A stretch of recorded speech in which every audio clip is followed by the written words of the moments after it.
Molweni babukeli ekhaya, igama nguMbali Khalakahla. I am diagnosed with bipolar type 1 mental health disorder. I am living with it. This is our YouTube channel. Welcome. Please don't forget to subscribe, like and comment below. This is our YouTube channel and we talk everything mental health and everything pertaining to life. Here next to me is my mother who's going to be sharing her story today. She's going to introduce herself. Please do introduce yourself. Molweni babukele ekhaya, igama lami Nozibele Khalakahla. Ndiphila nesifo se-bipolar, isifo sengqondo. Lo ndlela nayo nguMbali Khalakahla ngumntanami. Sobabini sine-bipolar. Sithetha ngezinto ezinokwenza nezifo zengqondo, nocindezeleko lwengqondo. So ababukele ekhaya sifuna ukwenza i-awareness ye-bipolar. Sizothetha ke izinto ezinzima esidlule kuzo ezenzela uba sigqibela siba nesi sifo. All right. Okay, mama, tell us about the death of your husband. Okay, waswela ngo-2019 ngoMarch nge-2. Kodwa before asweleke nge-14 kaFebruary 2019, 2 weeks before asweleke, ubhala kuFacebook ngefoni yakhe kuFacebook wakhe. Ubhala kodwa ngathi kubhala mna. Abhala uba uswelekile ngozini yemoto. So abantu bakommente ke ba into yanini, aphendule ba into yenzeke nini phi. Abantu ke ba-engage. So mna ekseni ubhala ebusuku, ekseni ndifona ngosister wami uyabuza uba sesingade sive ngokufa kwaSibari, sive kwi-social media na. Ndithi mna wampho uSibari ngoba uSibari wena ndimshiyelele endlini. Athi ke nabo jonga kuFacebook. So xa ndijonga kuFacebook, hayi ubhalile kwamna ndithi inoba eqona xa uzoba confused uqonda uba inoba lo muntu ndimshiyile endlini anguye na, ngoba ke ngoku into le ndiyibona kuFacebook and abantu bayakhomenta kuyaphendulwa apha. So ndiphinde ke endlini, xa ndiphinde endlini nomakhelwane nabo sebefuna uhamba nami because nabo sebeyibonile into kuFacebook. So ke bahambe nami bayofika, basifika babuze uba hayibo yintoni lena ngoba naku umuntu ukhona uhlela apha ekhaya. Athi yena ifoni yakhe ihekhiwe. Okay, usho kuwo.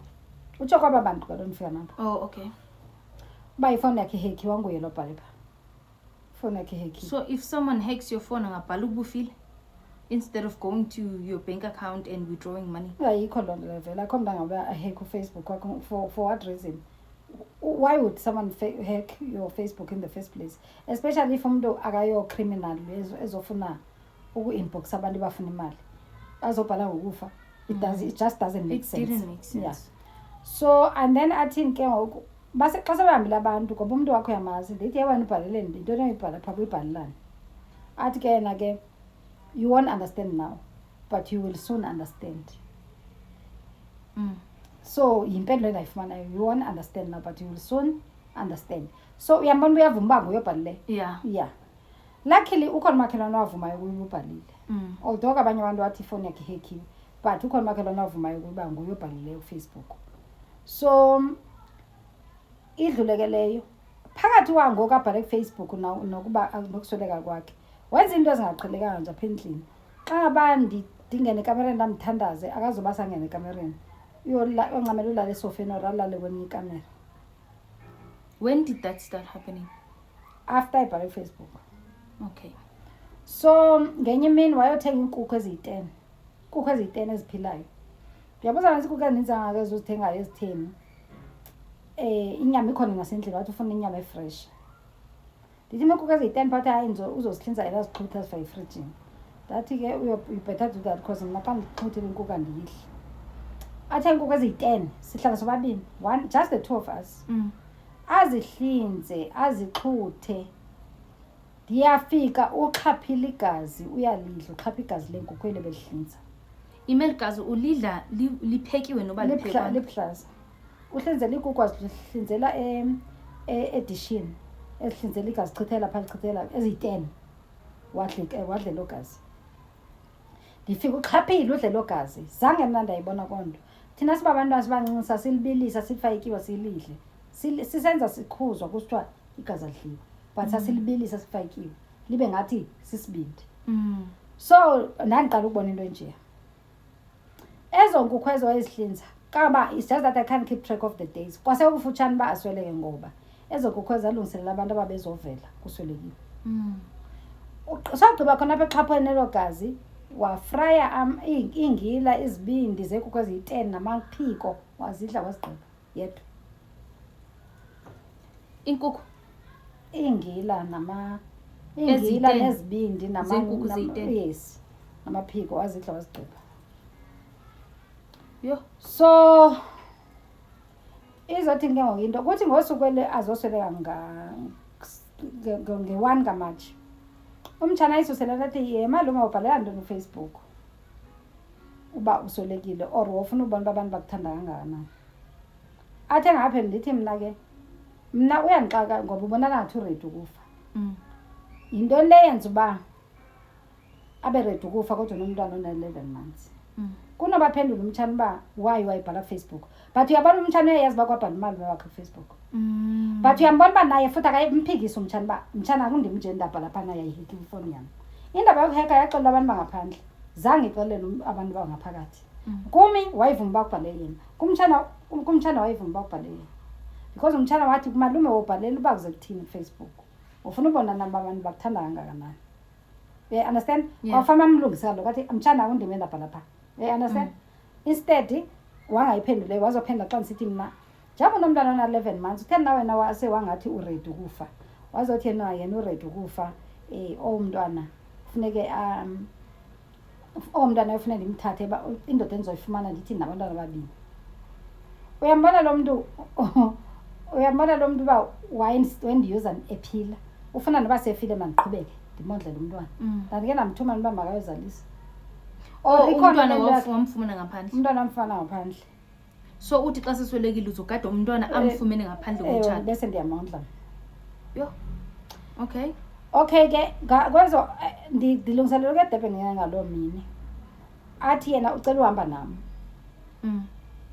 but yena ufuna ukhona ufuna undikhompisana etown ndithi masendiredi ngozondilibazisa athi nakazuhlamba sanxibe nyana angahlambi saphuma silandelelane uhamba imoto yakhe ndihamba imoto yam xa sifike etawuni andise-Old Mutual xa sifike e-Old Mutual sifike ipolisi yakhe ine-problems kodwa seyibhatale ndinasokuba sekupheli nonyaka eyibhatalele but andazi iprofile yakhe yangasedekanga kakuhle into ezinjalo sayihlala nje imini yonke phaa e-Old Mutual andisazi ke bona bagqibela ilungisekile noba ingalungisekanga saphuma saya F&B but indlela wayifuna ngayo engathi kukhona phaa yakhona uleqile owayifuna ngoba ngayo ukulungisa ezaa zinto wandiconvinsa kwamna cause nasendidikwe finish because mna iyam indlela iyaphazamiseka ngoku and I understand uba zinto endizikhondiselwa nezi so ifuna that policy ukukhombisa ama-funeral policies yes it's like lo mntu besazi mos uba uzosweleka yebo andikhombise ke idlule ke yase-Old Mutual siye F&B sifike F&B ipolisi yakhe ayikho up to date nge-payments uyakweleta athi mandibhatale ndithi so ibhatalwe nguwe futhi ndithi andizingeni ndithi ndazi lapho abantu bangubani i-beneficiary athi ke yena ke sisi ngicela uprint i-beneficiary lapho xa sifike i-beneficiary ndim nawe ndithi makuyafana masi-beneficiary ndingabhatali namhlanje uphinde ufike uzoyishintsha ndiyenzondo ndingabhatali kuthena ngabhataleni akanamali wayengasenayo cent wayengenayo cent u-300 because abapolisa nawe ibhatala 300 noba malini but wayengenawo 300 wayengenawo so xa siphuma ke khonapho athi ucela ndimboleke le yam imoto ndandingasamniki mna ke imoto yam athi ndimboleke imoto yam mna ndihambe ngeyakhe ndithi forward ndathi andiyenzondo ndandinaxabanga emphelweni yemoto and andizumnika uboleka le iMazda lona ndihamba ngayo uthi mandimboleke yona why because kumele ahambe ngeMazda kodwa akanawo nje upetrol funa ahambe ngale yam sendiyifale i-full tank mna ndayicinga njalo wayeyaphi wayihamba le nto ihanjwa phaa phandle uhamba le nto ihanjwa phaa phandle unemoto nomntu akasebenzi indawo akavuka emsebenzini akathini kodwa unemoto enepetrol uyahamba aye la yakhona ewe waboleka imoto yakho andamnika ke imoto so mna ndibese ndiqhubeka nohambo lam oluye eDurban kukhona endiyilibalayo yazi ngelo xesha sibhizi silungisa le nto ye-Old Mutual ne-F&B kube khona into esifuna kwabrother wam siphinde siye kwabrother wam sishiye enye imoto etawuni sihambe imoto eyi-1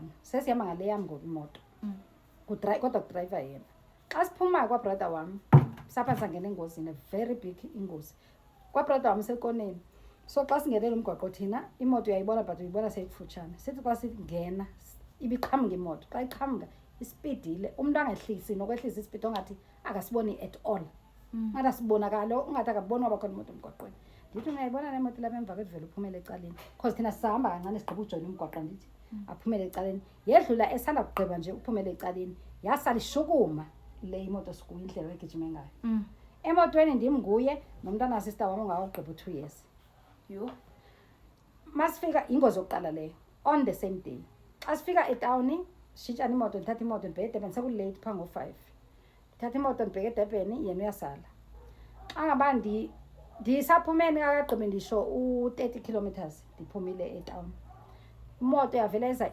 yafaceana nami ngqo ya overtake lapho zigcwele imoto ezovertake ndaqomba le moto iza kum straight ibheke kum straight yaphepha seyilapha yajika ngena ngapha kuleni yayo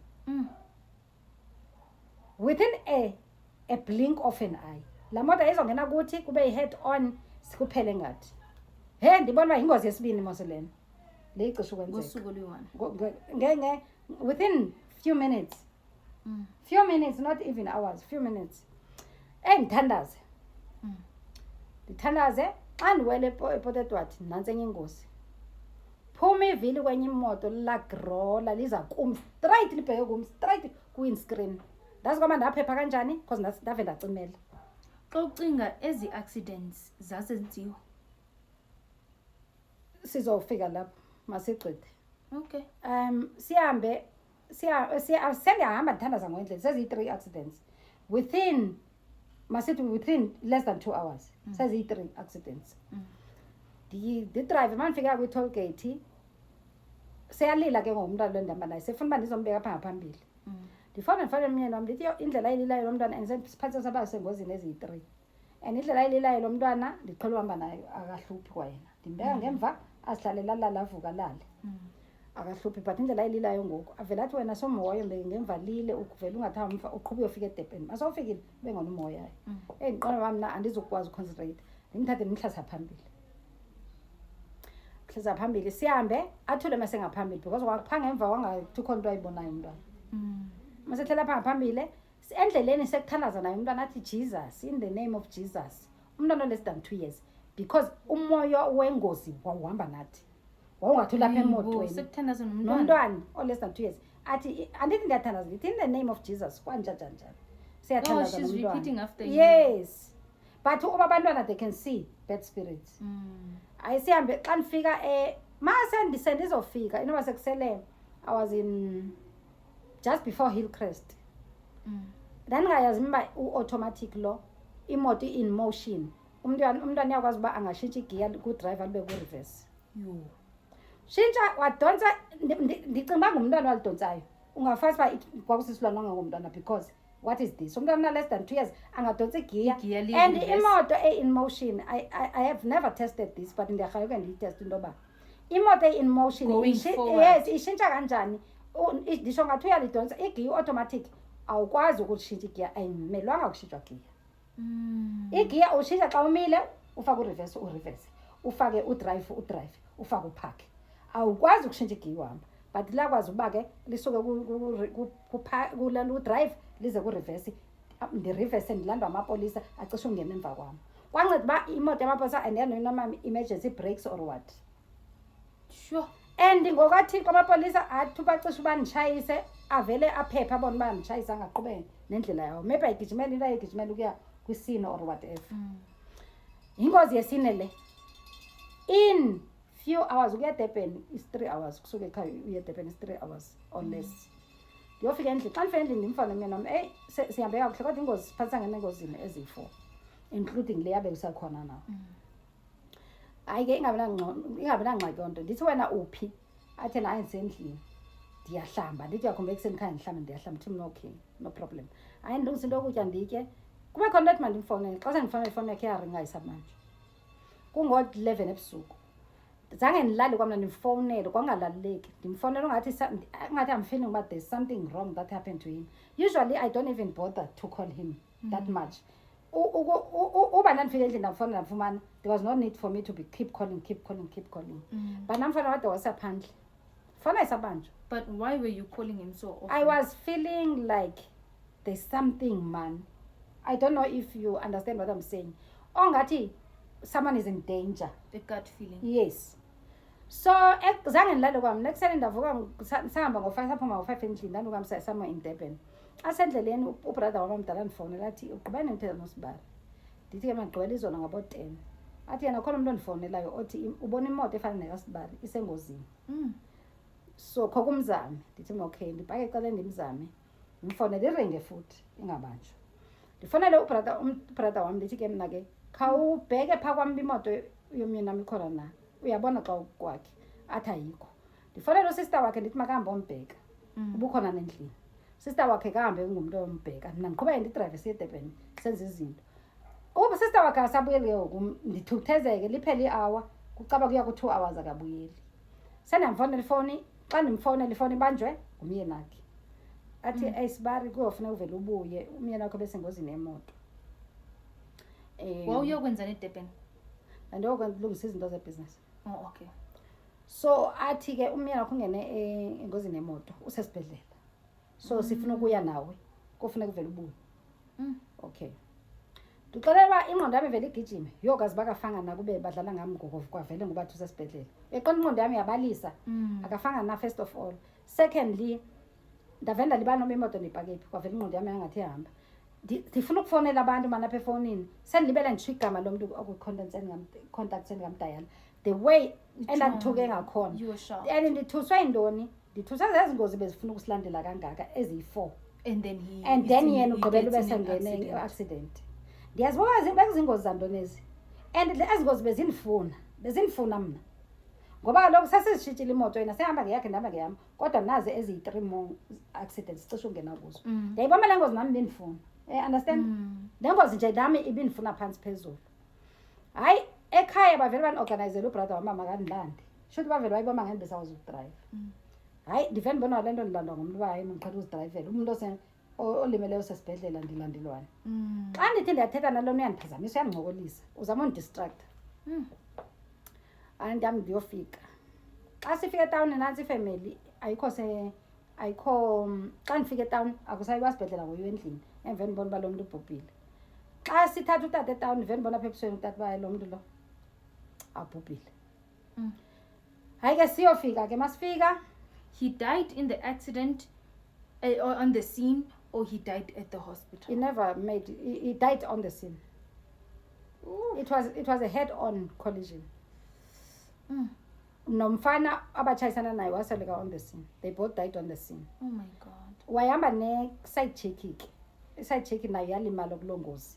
Yona ke yaye esibhedlela yaba kucoma for 3 weeks. 3 weeks? Yes. Yavuka sebabhubhayo abantu bekutshayiswe sebangcwatywayo abantu bekutshayiswe ikhona. Where did your husband die? You remember you said he wrote on Facebook. He died exactly where you mentioned on Facebook. So what do you think that was? Can someone really predict their own death? We used to hear stories, I'm not sure. We used to hear stories that umuntu xa izofa uyaziva.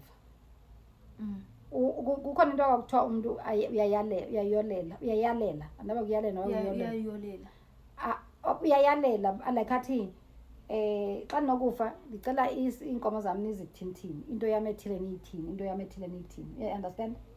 Kudala kwakuthiwa loo nto leyo yayisenzeka but nabanye abantu endingemamela izitori zabo apha ku-online ukuthi umuntu wathethwa wakhombiswa but wena akukhombisayo ngeke ubone wakhombisa uba uyahamba but abantu bayirealize xa sihambile. But icase yoba umuntu ade asho noba uzofa kanjani asho uba ufile ayikaze yenzeke zange. Xa sifika ke ekhaya sifike ke ifamily seyihlangene nabantu bendawo behlangene.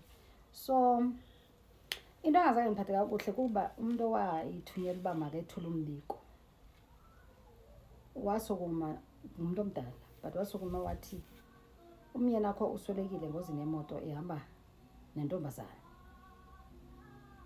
Was that necessary? Bekuthena athi ohamba nentombazana. Was that necessary? Because wena imessage ofuna ngicela umyeni wami uswelekile ngozini yemoto qaba. Was that necessary?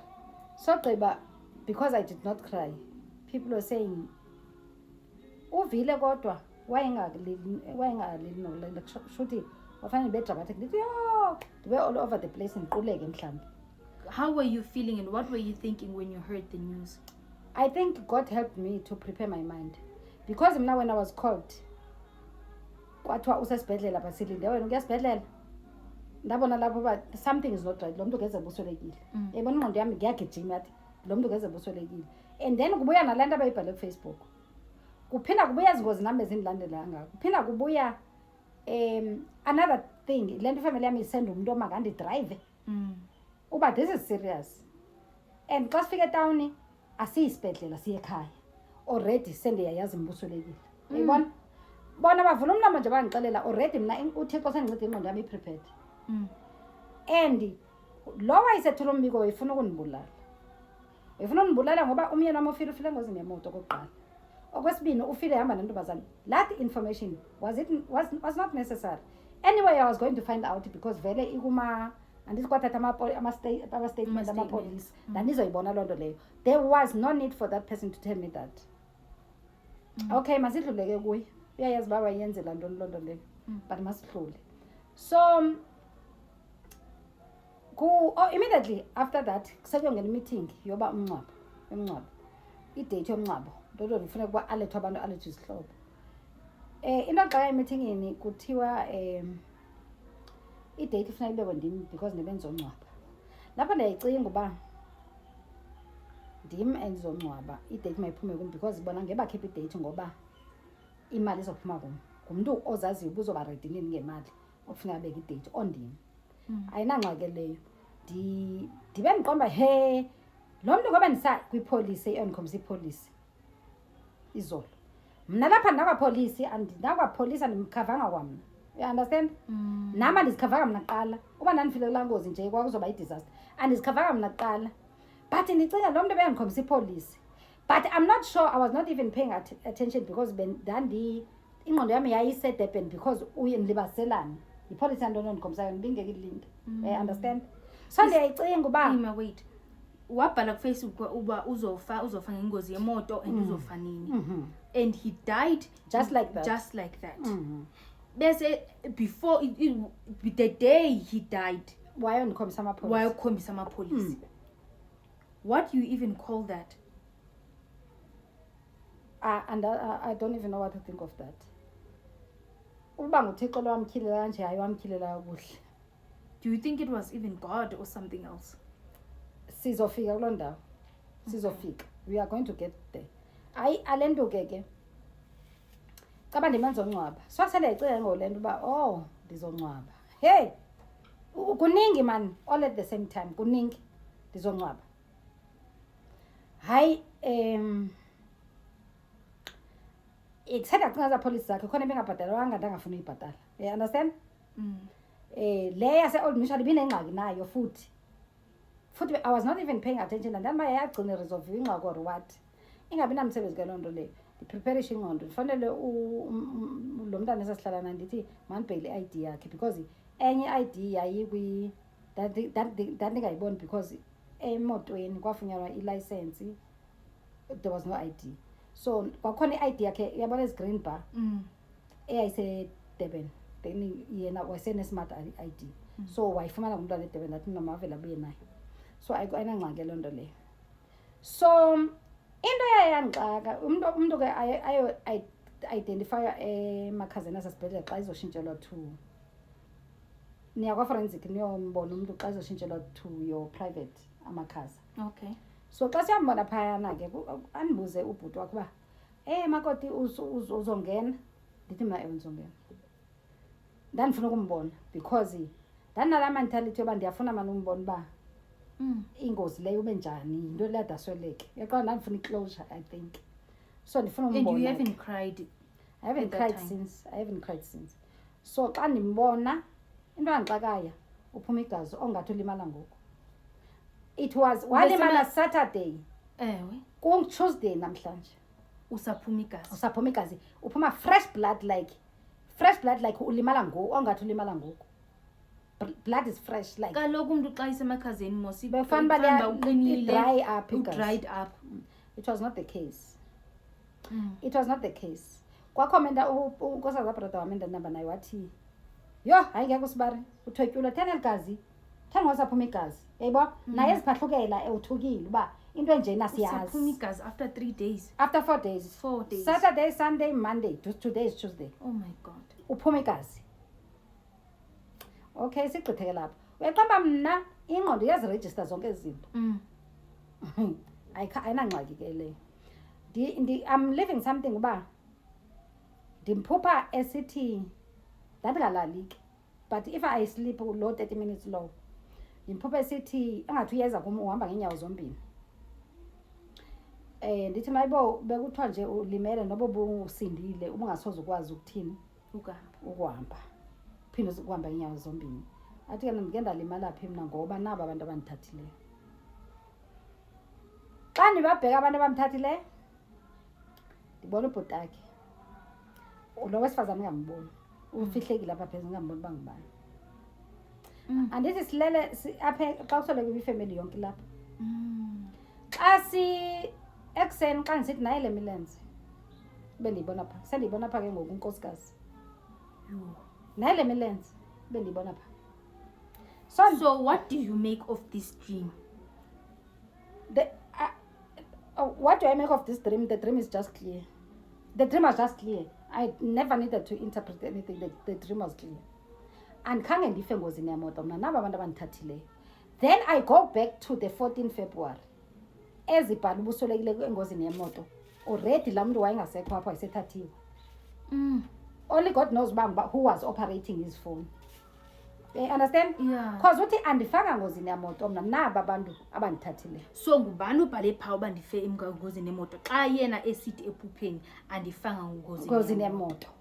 Ngaba sisilwane esibhalileyo kaloku whatever lento nasendihlala nayo isidla amagazi enkunku lento nasendihlala nayo ingalali ingeze kamereni xa ndithandazile isidla amagazi enkunku loo nto yayibhalile pha Facebook le yayisidla amagazi enkunku sisilwane esingadla amagazi enkunku umuntu akadla amagazi enkunku umuntu xa ethwetyuliwe uthathwa way before the time azosweleka yes akathathwa namhlanje asweleke namhlanje apha emehlweni eni that's why ndandihlala nento enezimbo mna into ebhoshayo ndilibele something kwezi ntsuku sebhalile kuFacebook wabuye enxilile abuya ngenembhedeni yahlale kancane avuke wadonsa iFascom wabhosha ongathi ubhosha etoilet phihle ikake yagcwala iFascom engathi akuyo yamuntu uphilayo kaka yagcwala iFascom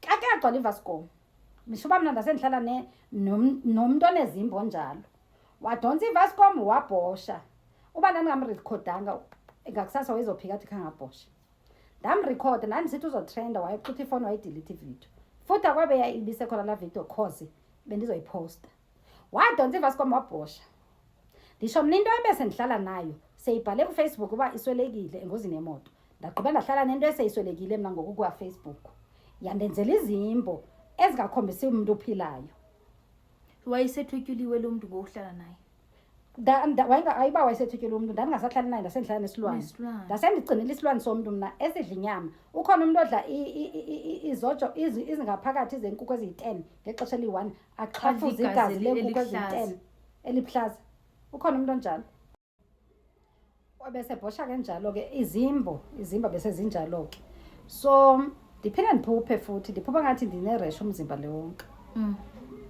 ndithi ndisajongele ungathi ukhona athi ke na ke asoze ungabi na rash emzimbeni bungasalali nam usawulala nesilwane ulithini phupho elinjalo liphupho lesibini ubusuhlala nesilwane yes bungasalali nam usawulala nantoni nesilwane xa ucinga ezigameko wayezenza emtshatweni wakho wathotyulwa nini and wayengenziwa ukuba uthotyuliwe I wouldn't okanye kwakunguye ezinye izinto ezenzeke before i-14 February andifuna ukuzi-associate nale sithetha ngayo andifuna uzi-associate andifuna let me not associate them but from 14 February ukuza kuyi-2 March ndasendihlala nesilwane khona iba yaseyicacile nje uba ayingomntu lo but ngelaa xesha ndihleli naye andiboni ndiyazibona uba kona izinto azenza aziqhelekanga but ingqondo yam ayikwazi ukuzibuza uba kwenzakalani apha what is happening here ifika nini la kude kuthiwa nguwe umbulele? Okay, kukhona into endayilibala ndangayithethi. Sister wakhe xa ngaba ndimthumba makayombheka bukhona endlini. Xa ifika ufika kwam akho mntu kodwa abantu bagcwele kwa auntie Kamyeni. Aye la kugcwele khona abantu. Afika ke phana kusithiwa kusweleke mna nomyeni wami kulaa ngozi yemoto. Lo muntu wesifazane owayephaya kwagijinywa kwathiwa ndim without verifying. Laa muntu wesifazane ke kwakhonkxudwa ekutheni ndim. Kwathiwa kuswelekile umyeni wami kwasweleka nami without verifying the information. How do you tell people information that is not verified? Kona, why would you think ndiswelekile mna without verifying that information? Kwathiwa nje kuvalwe ngehlahla kufe kwasana kufe umyeni kwafa mna umzovaliwe.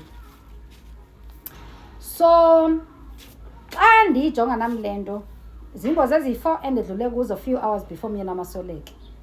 Kuzophinda kuthiwe xa kukhona ingozi kuthiwe nam ndiswelekile kuloo ngozi. But ke 14 February umntu ebeswelekile beyi-1.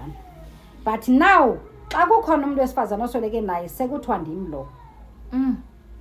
Afike nathi hayi mna bendithetha naye unkosikazi wakho uyaphila useDurban.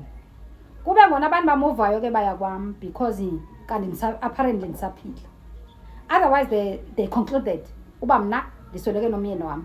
And loo nto leyo yandiquestionisa uba kungenzeka nam babe kufanele uba ndife naye na according to iplan yokufa komyeni wami. Kungenzeka na uba kwakufanele sihambe sobabini.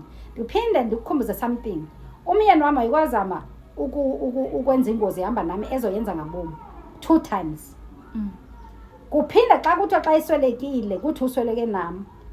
Ithetha ukuthini loo nto leyo? Ngalo mntu ebenezimbo ezingaqhelekanga sogqiba xa ihamba nami afuna ukwenza ingozi yemoto. Xa kudrayiva mna andibambe emqaleni afune ndenza ingozi yemoto. Yingozi yemoto yantoni libisilandela? And le ngozi yemoto ibindifuna a number of times ibindifuna. As a result kwathiwa xa kuswelekiwe kwathiwa kuswelekile abantu ababini phayana intombazane nomfana kwathiwa loo ntombazane ndim. Without verifying the information. Ndingasho mna uba nam bendifuneka. Ndingayithethi mna uba nam bendifuneka. And ifamily yakhe le ithi uswelekile nam ndiswelekile. Ifamily yakhe ayifuna nam ndife naye. According to my analysis, ifamily yakhe ayindifuna ndife naye. Yayimfuna futhi naye afe.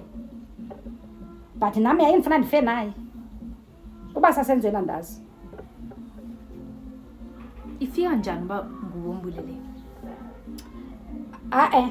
Abantu andithi sebeyathetha ngoba hlanganisa nala 14 February. Andithi nge 14 February kwathiwa ndimobhalile. Like in fact yayibhalwe ngathi kubhale mna. Esi silwane sasibhalile behind iface yakhe. Sasibhale ngathi kubhala mna. So automatically people said umfazi wakho ayimazi kanjani uba uzofa. So nguye lo ambuleleyo. Yeah. Ke mna ke andimazi noba umuntu uyakwazi kanti ukumbulala nge-car accident. Ndayiqala ngam uba kanti umuntu uyakwazi umbulala nge-car accident. Kuba kusithiwa ndibulela umuntu kodwa umuntu ufile engozini yemoto. Ithethwa nasezimbizeni abafazi beyithetha ezimbizeni. Xa ndiphuma ndizulazula ndiyakhonja kuthiwa nguye ke lo abangandaziyo. Ndimbulele engozini yemoto. And how did that make you feel though when they were saying nguwe umbulele? I was very angry because nangamaphupha endiwaphuphayo. Nansi nefamily 10 nam ndife nam phayana. But ikudivethwa ingqondo zabantu bamazibheke mna. Abantu mabangababheka abanye abantu mabhekwe mna umbulali. Nesa silwane sabhala nge-14 February ngoba nguye owabhalayo. Lo muntu was behind controlling esi silwane esasizenza uphila siphatha ifoni kaphila. You mentioned his name. Anandaba nonto kalo myeni nami after all myeni nami. So esa silwane sasi behind lo nto leyo sabhala la message. Sasifuna ukudivert attention ize kum. Intentionally so. Yes, i-attention wakufuneka ithini ize kum. Isuke ebantwini abayenzileyo into ize kum. Because mna xa kuthiwa mna ndabulala umuntu engozini yemoto yandixelela loo nto uba shothi bona bayakwazi uba ubulawa kanjani umuntu engozini yemoto. Xa usithi i-divert attention ize kuwe from abantu abayenzileyo. Yes. You believe bakhona abantu who caused your husband's accident? Yes. What makes you say that? Into yenza uba ndize ndithethe loo nto leyo, I'm going to come to that. But let me explain something. Zonke ezi skandal zenzekile from 14 February until it passes on. Namaphuphendi now after that, they made me to say, lomdu lona uthotyuliwe. And nam bendifuneka phayana, kulangosi. So these people ababulela umyeni wami, they are coming for me. Evaleni shoy. Kwa the fact that umuntu wavula umlomo wathi uba ndifile engozini yemoto, they bandibulala kudala. Bathi ndifile without verifying the information. Utsho kanjani bumnta womuntu ufile, nam ndingumnta womuntu. Utsho kanjani bumnta womuntu ufile, ungayanga kungekho mntu ayile emapoliseni okanye wayesibhedlela wayoverify uba sife sobabini. Uyikhipha kanjani elo gama lokuthi umuntu ufile? Ndabona uba these people, they also wanted me.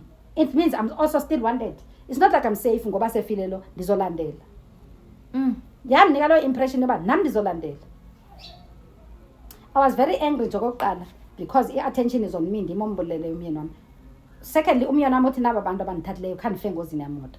Thirdly, bosowulala nesilwane. Nam xa ndibheka izimbo zezesilwane. Uyayiva ke ngoku? Yeah.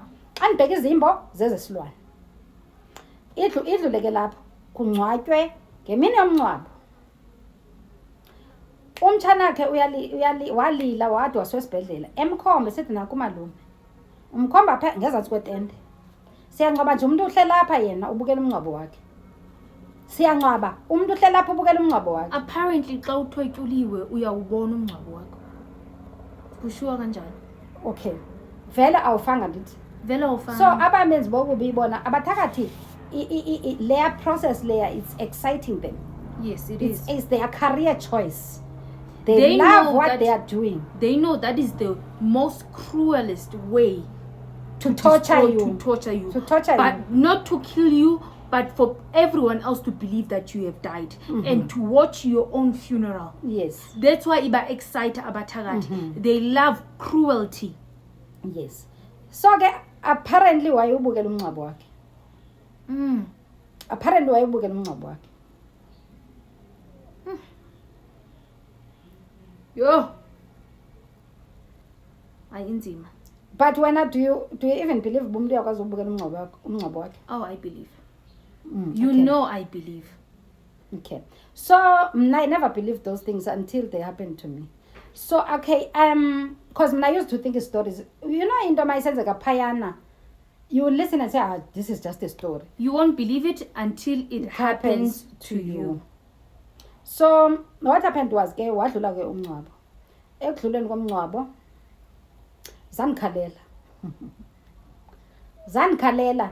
The very same people athe umyeni wami bandithathile sebethatha mina. Andilali, ndasendigqibela ndihlala ndingalali because ndacimela ndalala. Ndizibona sendinabo nomyeni wami, pha khona nomyeni wami. Khona khona into endiyeqayo, funeka ndiyithethe before I come to this. Hayi zazinikhalela. Lo athena naba abantu abandithathileyo. Ndithi xa ndicimeza uba ngendacimela ndalala sendisibona semthathwe baba bantu nam. Naye ukhona phaa, you can't even help me. Ubabona kanjani?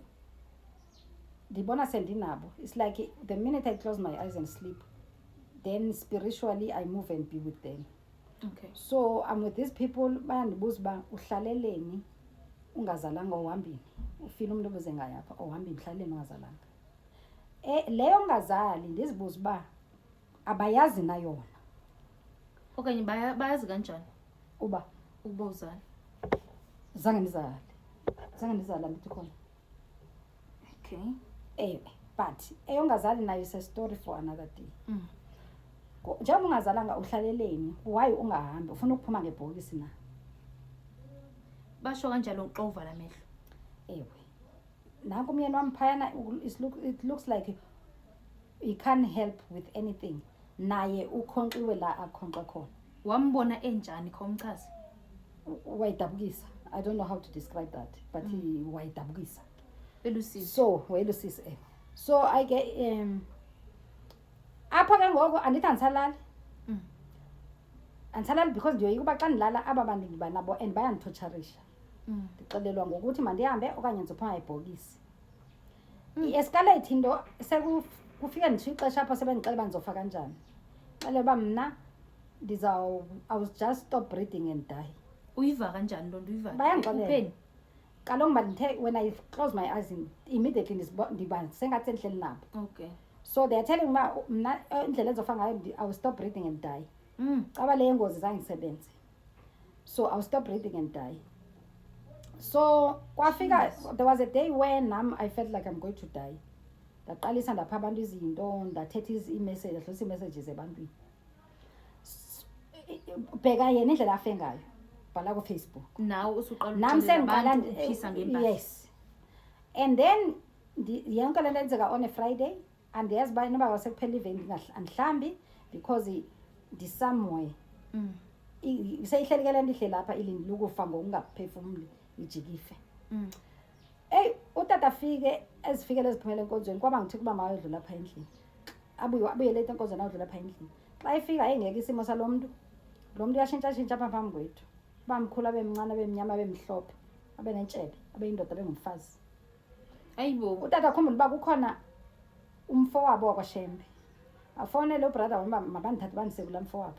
Because bamba lo muntu uthwetyula. Mama lo muntu uthwetyula lo. Hayi mabethi bandisa lapha bandisa khona. Xa ndiyo athi usisi lwayincedisa ngeke uqala uyahlamba size kudalwa gqolo ukuhlamba. Okanye ndanowa nokunuka esenqomo ngixaba ndanuka. Ndihambe ndiyohlamba xa ndiyohlamba kukhona bathi kumi mandiyikhulule iring leyo mtshato ndiyishiye. Basho kanjani? They are now controlling me through voices. So you were hearing voices of their voices, specifically their voices. Mama ndiyikhuphe iring leyo mtshato ndiyishiye ndiyikhuphe iring ndiyishiye. It's like they were now controlling me nge-remote. They were the ones deciding what I do and what I do not do. Ndihambe no tata. If my brother did not record, I was never going to believe what I heard there. Asifika phakathi lo tata waShembe mfowethu ingane yakho bayithwebulile. Ingisilwane leso ngilethela sona. The very same silwane esabhala ku Facebook. Ngokukwamyeni wami. Isilwane leso ngilethela wena mfowethu akusiyona ingane yakho le. Ingane yakho bayithwebulile. How was your state of mind when you were not bathing, not sleeping? I was not seeing myself. Now? I was not seeing myself. You don't see yourself. How did you feel? I saw myself afterwards, Mbali. This time that I'm explaining, I remember only the controlling, me being controlled around. I don't remember how I was feeling. I don't remember how that's why I was not even bathing. It means whatever they don't tell me, I don't do it. Jeez. So now la tata ke sebenza amanzi akwasheme nento zakhe ke. Abuza ba uthathwe bobani? Diphendule ke mina uba ndithathwe bobani. Seniva ku recording ngelento. Diphendula ndithathwe ngubani? Nidla ntoni phayana? Abanye baphuza igazi mina ndilifuna. Excuse me. Abanye baphuza igazi mina ndilifuna. Hayi ke athi mfowethu athi iphi ring yakho? Ndithi bathe mandishiye. Obani? Abantu bandithathileyo. Ndibabala amagama ke. Bese sithi ke mfowethu le ring ndifuna ufike wenza ukuthi kuya ring uyishise. Angabusayiqoqa. Ikhodi abamthathe ngayo ikule ring yomshado. So lento yamakhodi athi lo tata lona iring yakho yake yalahleka. Isikhathi eside yaduka iring yakho isikhathi eside waphindwa wayithola phi wena waphindwa wayifaka. So the ring ngesikhathi uyithola uyifaka wena wozifaka ikhodi ngoba ngesikhathi lahlekile idukile iring yayiyolungiswa. So they've never been to your house yet they were able to steal your ring by Thakathi. Thakathi is spiritual, is not physical. They do come to your house but not physical, spiritual. So what happened was ake lo tata enzizinto azenzayo ke. Then ndaqala ndazibona. I remember I came to Durban when babazuba umnyama nokuncipha kwami. That was the time. Oh, I remember. That was the time. You were so dark and so skinny. So my question is, in the physical, while you felt like ubunabo when you would close your eyes, wawusitya ukutya? I don't remember. Because I don't remember if I was eating or not. Maybe the person who can tell if I was eating or not, andilona ndhlala naye. But uAndi wayipheke phaka andisele ukudla. Kungenza kuba kwakungadliwa ndim kwakuhlwa zinto zabo. Because indlela la diskini ngayo, ivalelo lithi ku recording bebesidla, bebanye bebenika igazi manje ngingafuni ndingadli. Ukudla kwami kwakudliwa ile yayikudla okundophayilwa la endlini. Kwakudliwa ilento ilapha iresemble mina. Jeez. Cause imbali ndandinxiphisweni kangaka. if u-anweni ukudla ndikudle ndanciphisweni nciphiswe intoni okay sidluleke apho so injalo ke ngoku into uba sendibuya lapho ke ngoze ndibuya lapho khona into endiye ndayilibala uba ngale mini kushonile umyeni wam ngale mini ashone ngayo le ndivile iindaba zoba usitshonile ubhuti wakho uza kum uthi umfo wabe memkweleta u-30,000 so uza on the day of the funeral day of his death ukufa kwakhe hayi funeral ngale mina afe ngayo ndixelela uba the nerve ndixela uba ememkweleta u-30,000 uyaqala uba phayana ndinengcendezi already a lot is happening in my mind ndithi mna ndizomnika loo 30,000 ingqondo yam ayisebenzi ngelo xesha ndithi ndizomnika emva komngcwabo njeba bendithatha bendithini abantu abandithathayo uyafika yena no uyandifowunela ufuna loo 30,000 mna sendidicide uba andizomnika because umuntu otshatileyo indoda etshatileyo xa iboleka imali especially imali engaka umfazi wakhe wenza sure ubukhona uyayazi nto especially ubuyazi uba xa sebhubhile uzoyifuna emfazini ndayicinga kanjani uba uyandiqhela lo ndiqhela kakubi ndaba nomsindo uba uyandiqhela because wanika umntu 30,000 ingekho of which I don't even believe uba wamnika wanika umntu 30,000 ingekho ufuna kum ngoku and ufuna ngemina afe uzoqonda wayengenandaba nam uzoqonda wayengandifuna wayendendinyanya la bhuti wayengenandaba nam ndiva iindaba zombi ufile umntu namhlanje wena undixelela uzawufuna isikweleti iyenziwe eyo nto ngumntu omdala obhadlileyo okholwayo njengobethi uyakholwa iyenziwe into enjalo umfundisi iyenziwe into enjalo babukela emakhaya iyenziwe into enjalo ndibhujelwa ngumyeni namhlanje wena sozofuna isikweleti ngale mina soleyo ngayo umfo wenu noba wekunike loo 30,000 uncamine file umfo wenu okanye undilinde uzoyifuna kuwe uzoyifuna kum kodwa yinike yena emnike ndingekho uba wayemnike nyani because ngoku andisakholelwa akasazi uziphendulela ndithi so le nto nje indenza emotional because what is this it's making me to be very very emotional and ndayicinga sekungcwatyiwe because ngeli xesha ndilungisele umngcwabo ndenza yonke into ayifuna mna so ndandingalela leli xesha lokucinga le nto ndibuyisa ingqondo seyodlulile umngcwabo lapho lo mngcwabo u-old mutual zangabhatali ndenza imali endandinayo kwi-savings u-old mutual ungabhatali ngoba akho kwanto yalo mfana yayimhambela kahle empilweni nkosi yam into zakhe zonke zazistaka andimazi noba wayeyithakathiwe noba injani zonke izinto enegama lakhe phakathi ene-ID number yakhe phakathi kufuneka uyilwele futhi noba sowulwile ingalungi old mutual wangabhatali kodwa umntu ebenepolisi nam ndayibona wangabhatali ndenza imali am ndifuna u-30,000 on top of that okanye ndandifunisela u-30,000 ngale nto ihambe sithi unamamiliyoni apha phandle kufika omnye umntwana uyabona ukuba bona abantwana bathanda iindaba zabantu abadala but wayengengomntwana olo hlobo kuba ke wayengemva phaa kum andibalisela uba kuthiwa wena awuthakatheki wawumazi ngani nomntwana wayesebenza nabantu ababesebenza phaa ibhizinesi usivaphi iindaba ezingaka elalini andithi ungaselalini okay andimazi buzivaphi specifically but ke I assumed ukuba kunguwaphaya uzithe into ethethwe elalini ngowasemzini womyeni wakho akunguye ngoba wasendaweni ngowasendaweni and then uthi ke ngoku kuthiwa awuthakatheki ngoku sekungcono sebezovele baqashela abantu one because awuthakatheki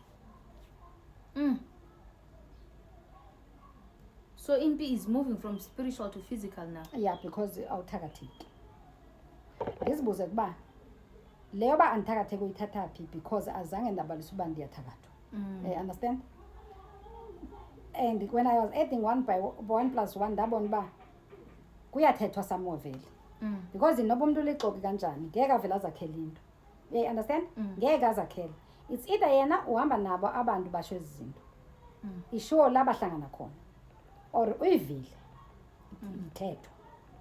ithethwa abantu ke caca uba mna kufanele ndithakatheke kubo hayi ndathi ndisabheke lapho ke ndiyibalisele nto abantu ndandiclose nabo bathi abantu heyi ngeke ungathi ngawushiya uyayibona uba impilo yakho is worth more than that hayi ke mna I'm a very stubborn person ndingayinaki loo nto ndiqhubeke nempilo yam not uba ndifanelwe ngumntu athi sebhatelwe kuyondinceda uba ndimuve ndike ndimuve nje sebhatelwe ukuthini uba kaloku makandisuse mama akubulala iyo ndinceda into yoba ndimuve ngoba kuzondinyanzela uba makawenze umsebenzi basebhatelwe kanti prior to this vele ndandithi xa ndiya kwi-psychiatrist basele uba kwenzeka nto ntoni ithi ngeke uphole usahleli kulaa ndawo you won't heal usahlala phaya. So then I considered ngoba hey, I have everything to lose. When I lose my life, I'm losing. Let me go. Part of me wanted to also heal because kuningi kusenzeka. So I moved. When I moved idluleke leyo yenkabi. It's either laa mntu wendifonela uba andothusa uba mandihambe because vele when they are taking me spiritually kuthiwa mandihambe. Ungenzeka ngumntu ayithunyela uba makandoyikise or really there was inkabi eyayithengiwe nyana. Or it was the plan uba masike simothusa. Or really the person was paid. Wena wayihanjiswa ngulo mntu okufonelayo? Yes, and secondly, I consulted people, they advised me to go. Even my psychiatrist said, ngeke uhile usahlala pha. Zininzi izinto zi-traumatic zenzekayo. You are a female, you are not safe. So ndahamba ke. Ekuhambeni kwami ke, ndagqibela ke ndingawuhlala umziki.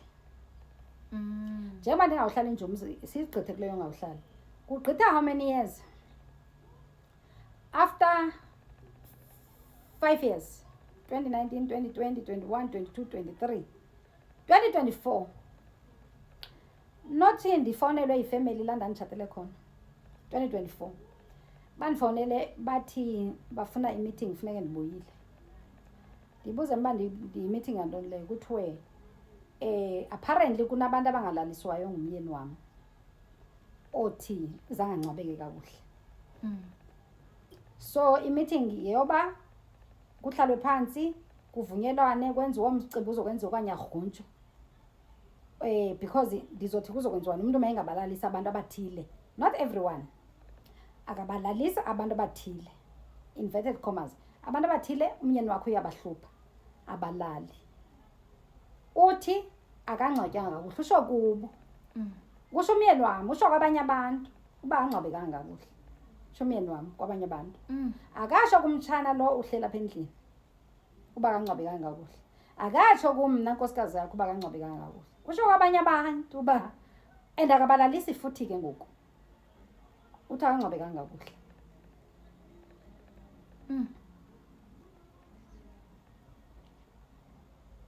Remember the story of 30,000. So ndiyithini ke leyo uba akangcwabekanga kakuhle, zange ndingene mnondoyo, zange ndingene njondweyo. First of all, umyeni wami akaxeleli uba akangcwabekanga kakuhle, uba abantu abafileyo bayathetha, akeze kumkakhe azosho uba akangcwabekanga kakuhle, usho kwabanye abantu. Umkakhe ulala peacefully at night, khona abantu abangalaliyo ngomyeni wami ongangcwabekanga kakuhle. After 5 years kukhona abantu abangalaliyo ebusuku, abangalaliyo umyeni wami ebaxelela uba akangcwabekanga kakuhle, uba that's what it's happening exactly, because we don't really asikho andithi xa bengalali asazi uba kwenzeka ntoni. Ubaxelela uba akangcwabekanga kakuhle, uyotsho kubo, akatsho kumtshana wakhe lwazalwa ngudade wabapha endlini, akatsho kunkosikazi wakhe. I never entertained that. I told them ukuthi ubhuti omdala uyazi uba bathi bacela ukulanda umoya wakhe laswelekele khona, ndavuma uba mabayolanda umoya wakhe phoseleyo khona. Ndabuza kuzohamba ubani, because ukuvuma kwami was based on who is going. Babalwa kabantu, kwakhona abantu endibathembayo kwabantu babalwayo abazohamba. Xa sebehamba nanko ehamba nonkosikazi wakhe kuphele bashiya abanye abantu bebebaliwe. Wayo esidumbini samyeni wami nomkakhe wayishiya yonke enye ifamily bebaliwe bizohamba, bahamba bobabini. Lithi ke lami apha kurespondent ekutheni abalali ebusuku ngumyeni wami, lithi nguye wazi uba wayeyokwenzani esidumbini somyeni wami nomkakhe kuphela abanye abantu bashiya ngemva. Makayilungise ke, okanye ongalaliyo uba nguye owangalaliyo makenze umcimbi wakho enzela alale ebusuku. Andingeni mina loo nto leyo. Immediately after that, not me discovering uba yena bhuti lona waya nomkakhe esidumbini undikhave ngo-30,000, lo 30,000 wayefuna ndathi ndambetha.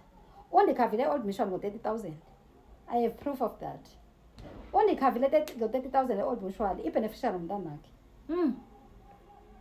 Ndingasho uba mna berhalela uba mandingcwatywe enze bezokleyima u-30,000. Ungade ufele u-30,000? Ndingatsho na beberhalela uba mandingcwatywe enze bezokleyima ntoni u-30,000. ndingayivumileyo yoba kwathiwa ndithakatheke mandiqashelwe abantu ongeze bawo sowuvuthiwe 30,000. Uba zonke ezi zinto ndizithethayo zisuka engqondweni yam, ipolicy le phaa i-Old Mutual ikhona namhlanje umntu xa ifuna iproof ndingamprintela. Kwenzeka kanjani uba undifuna u-30,000 sogqiba undikhave ngo-30,000 ubeneficiary kube ngumntwana ozelwe nguwe? Lilonke ke guys, those were the hardships ezindenza uba ndishiye omkhulu umzi lo endandiwakha. Kanti ngeli xesha sowakhayo wamzi ndandixelwe ezipondweni uba anakhanakhi ningasoze nibe nabantwana.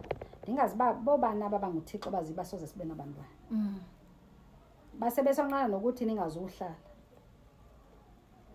Andithethi ngabantu belali, mandithetha yifamily. So umzi wawushiya? Umzi ndawushiya because I'm not safe there. Not me guys, uzoqomba le family zange yandithanda, zange yandifuna okanye zange yamfuna kwanomyeni wam. URafu ufuna njengoba sele engozini yemoto, URafu ufuna i-affidavit zoba bayandazi uba nditshatile nalaa mntu. Akho nomnye wayengenayo kwifamily uba abhale incwadi ethi i-affidavit ethi nditshatile naye. Was it because ndandingatshatanga naye le nto bangafuni, okanye was it because of something else that I don't know? Akukho, wonke umntu wazidistance, akho mntu wafuna ukuyibhala affidavit leyo, akekho wafuna ukuyibhala. So ke mna guys ndingami apha ndithi owam umtshato was just a joke. Even nalo wafuna u-30,000 zange ibhale i-affidavit. Nabanye ke, nabanye ndandibathembile xa bemthanda umfo wabo zange bayibhale. I'm not blaming them, they don't owe me anything, but question uba intlalo yam ibinjani khona apho, okanye ndimlondonileyo, okanye basathi ndime ndimbuleleyo. Because wow, intoni le? That's it for today's story. Thank you so much for watching. Don't forget to subscribe, to like, and don't forget to not skip the ads. Thank you so much for watching. This is season 1, episode 1 of our storytelling and our sharing of everything, talking about everything mental health as well as everything pertaining to life. Thank you so much for watching. Don't forget to subscribe, to like, and leave a comment down below, and subscribe for more content that is to come. Thank you.